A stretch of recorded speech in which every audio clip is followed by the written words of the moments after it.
किसी एक का थोड़ी रजिस्ट्री थोड़ी करो, लेकिन परमात्मा को भाव से तो बुलाओ। जैसे मैं बुला रहा हूं वैसे तुम बुलाओ। बोले ठीक है। तो सब दोस्त मिलकर के भगवान का भजन करने लगे। जय जय गोविंद गोविंद गोपाला, जय जय गोविंद गोविंद गोपाला, जय जय गोविंद गोविंद गोपाला, जय जय गोविंद गोविंद गोपाला, जय जय गोविंद गोविंद गोपाला, जय जय गोविंद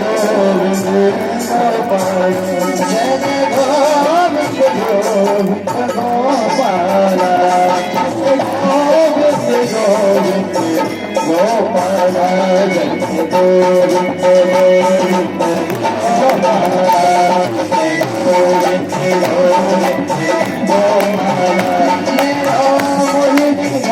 गोविंद गोविंद गोपाला,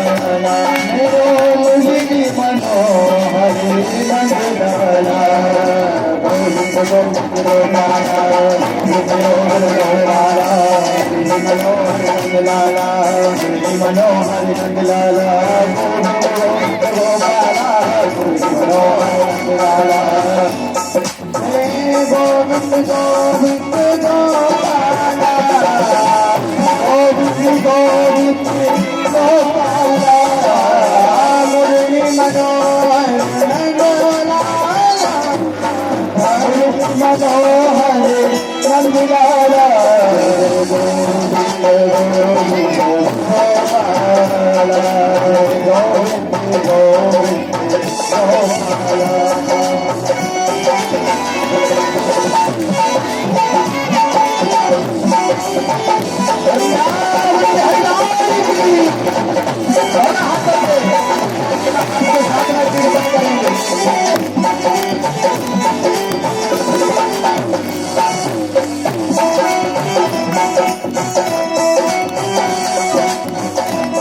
गोपाला,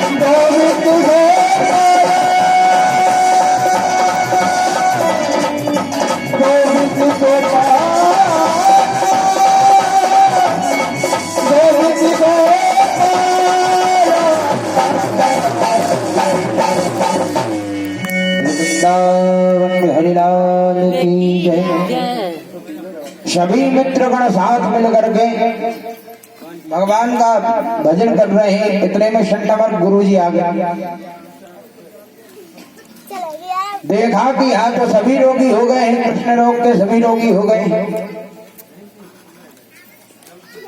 सभी को देखा कि ये तो रोगी हो गए हैं, तो रोगी समझ के दौड़ते हुए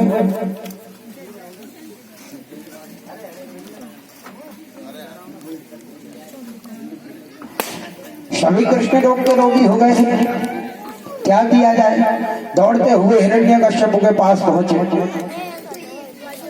हिरण्यकश्यप के पास जैसे ही पहुंचे तो क्या देखते हैं कि हिरण्यकश्यप पहले सही तेल मिलाया हुआ है।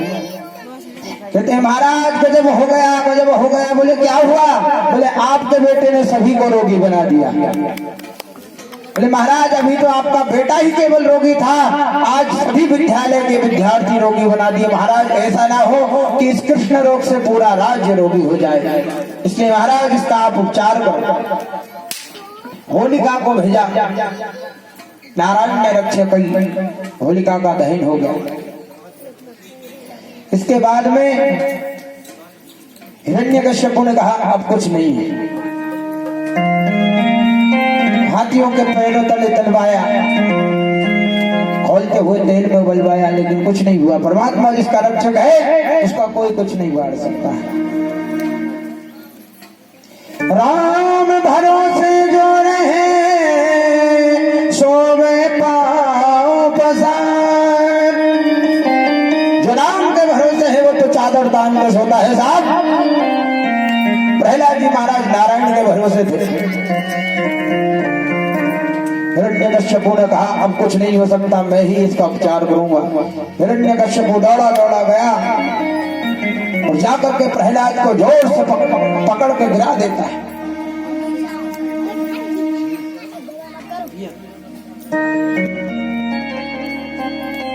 प्रहलाद जी महाराज से कहते हैं तू बड़ा भक्त बनता है, बता तेरा परमात्मा कहाँ है?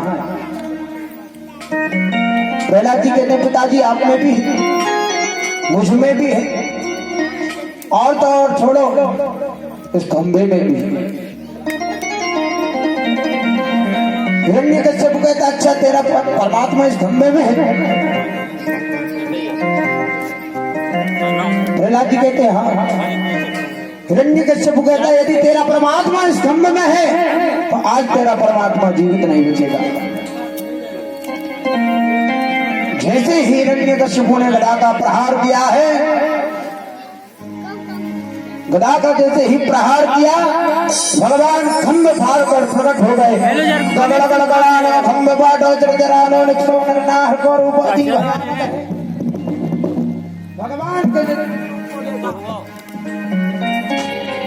भगवान के दिव्य रूप को जैसे ही देखा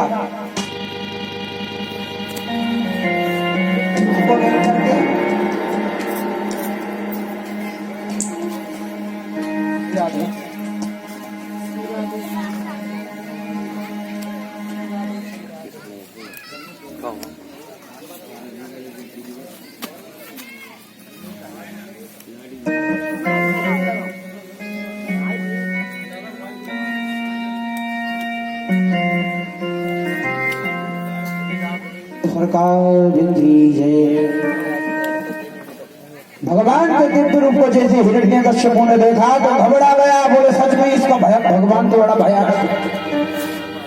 परमात्मा आधे नर हैं और आधे शिव है। बोले ऐसा परमात्मा तो मैंने आज तक न सुना और न देखा, बड़ा भयानक है। हिरण्यकश्यप ने जैसे ही गदा का प्रहार भगवान को किया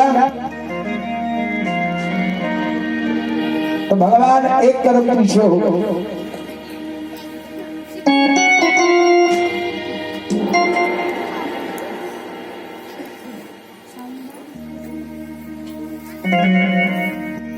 बोले महाराज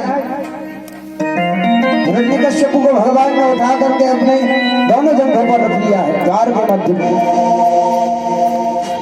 हिरण्यकश्यप हंसता है। हिरण्यकश्यप कहता है कि तुम मुझे नहीं मार सकते हो। भगवान ने कहा क्यों? बोले मुझे वरदान है कि मुझे कोई ब्रह्मा से उत्पन्न सृष्टि में नहीं मार सकता। भगवान कहते हैं अरे मूर्ख, ब्रह्मा को मैं बनाता हूं, मुझे ब्रह्मा नहीं बनाता। बोले मुझे वरदान है, ना घर में भरूंगा ना बाहर भरूंगा। भगवान कहते हैं देख ले, ना तू घर में है ना बाहर है, तो मध्य में है, दहली पे है। तो कहता है मुझे वरदान है कि ना मैं दिन में मरूंगा ना रात में मरूंगा। भगवान कहते हैं अरे मूर्ख, आंख खोल कर देख, संध्या बेला है। बोले मुझे एक और वरदान है, ना मैं अस्त्र से मरूंगा ना मैं शस्त्र से मरूंगा। भगवान कहते हैं ना मेरे पास अस्त्र है ना शस्त्र है, तुझे मारने के लिए मेरा नाम पर्याप्त है।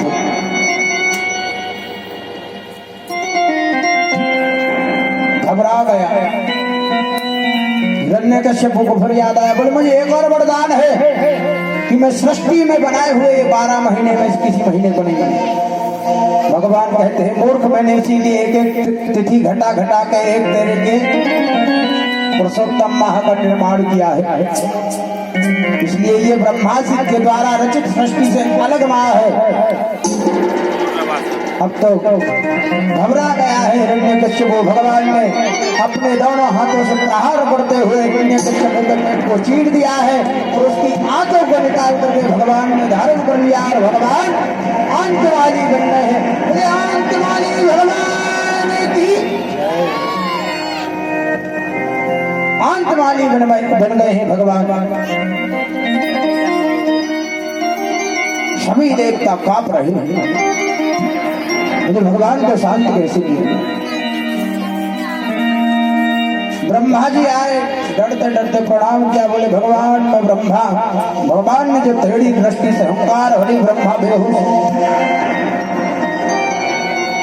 सभी देवता कप रहे हैं, मैं क्या करूं, हम क्या करें भगवान को शांत करने के लिए।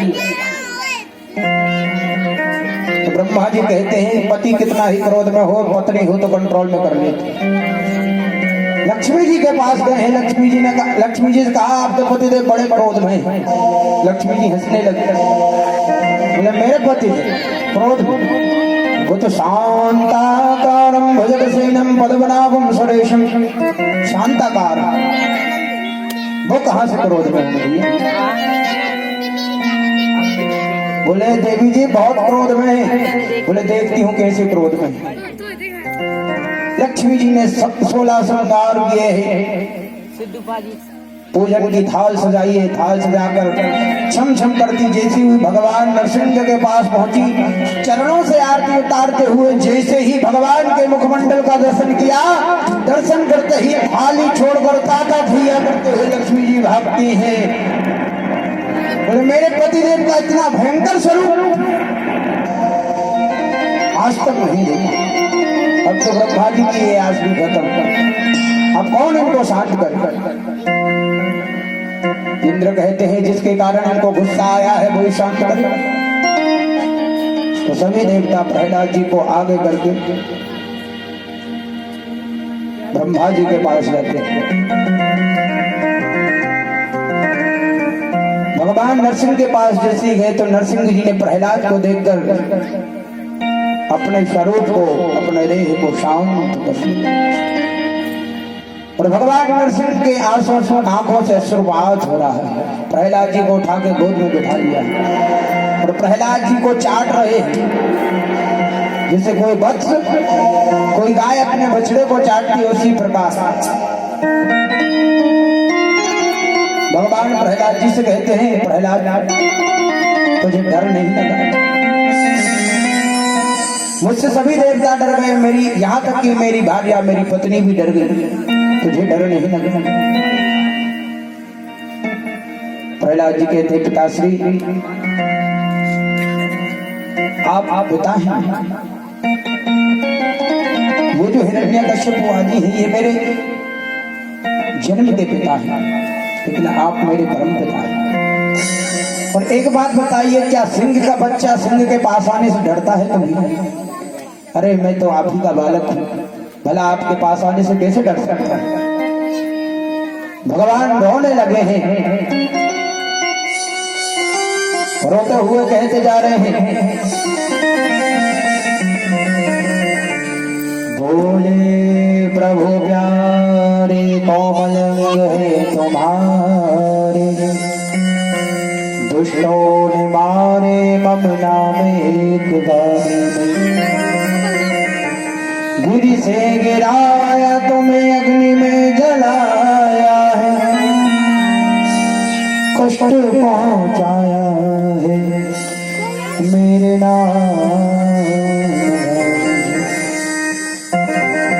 कोमल मुखार बिंद कहे प्रभु चूम क्षमा करो पुत्रो मुझे देर लगी।